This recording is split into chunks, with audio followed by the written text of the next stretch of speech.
മഹേഷ് നാരായണൻ സംവിധാനം ചെയ്ത take off ഇന്ന് തിയേറ്ററിൽ എത്തിയിരിക്കുകയാണ്. 2014 ഇറാഖിൽ നിന്നും മലയാളി നഴ്സുമാരെ രക്ഷപ്പെടുത്തി കൊണ്ടുവന്ന സംഭവമാണ് ചിത്രം പ്രമേയമാക്കുന്നത്. പാർവതി, കുഞ്ചാക്ക ബോബൻ, ഫഹദ് ഫാസിൽ എന്നിവർ മുഖ്യവേഷങ്ങളിൽ എത്തുന്ന ചിത്രം അതിന്റെ ഇന്റർനാഷണൽ സ്വഭാവം കൊണ്ട് റിലീസിന് മുമ്പ് തന്നെ ശ്രദ്ധിക്കപ്പെട്ടു. പടം തുടങ്ങുന്നതിന് മുമ്പ് രാജേഷ് പിള്ള ഫിലിം പ്രസൻസ് എന്ന് വന്നപ്പോഴേ എല്ലാവരും നിറഞ്ഞ കയ്യടിയോടെ സ്വീകരിച്ചു. സിനിമയുടെ പേര് എഴുതി കാണിക്കുന്ന സീൻ വളരെ നന്നായിട്ടുണ്ട്. ഇനി സിനിമയിലേക്ക് വരാം. മിഡിൽ ക്ലാസ് കുടുംബത്തിലെ മാലാഖ കുട്ടികൾ അനുഭവിക്കുന്ന പ്രാരാബ്ദങ്ങളും പിരിമുറുക്കങ്ങളുമായി ആദ്യ പകുതി മുന്നോട്ട് പോകുമ്പോൾ മുന്നോട്ടിനി എന്തൊക്കെ വലുതു വരാനുണ്ടെന്ന മട്ടിൽ ഒരു ഇന്റർവെൽ. അത് കഴിഞ്ഞ് പറയാനൊന്നുമില്ല, അത് കണ്ടറിയേണ്ടതാണ്. എന്റെ അമ്മോ, രണ്ടാം പകുതി നമ്മളെ പിടിച്ചിരുത്തും. അതുപോലെയാണ് ഒരു പോക്ക്. സ്ക്രീനിൽ നിന്ന് കണ്ണെടുക്കാനേ തോന്നില്ല.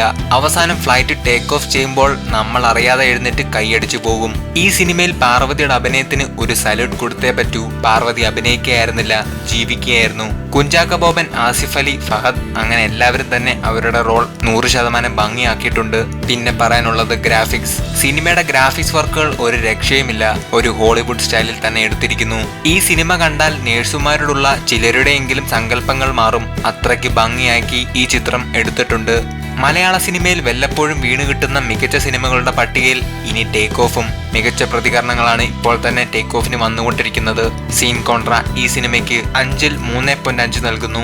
ഈ റിവ്യൂ നിങ്ങൾക്ക് ഇഷ്ടപ്പെട്ടെങ്കിൽ ഷെയർ ചെയ്യൂ, ലൈക്ക് ചെയ്യൂ, സബ്സ്ക്രൈബ് ചെയ്യൂ. എല്ലാവർക്കും നന്ദി.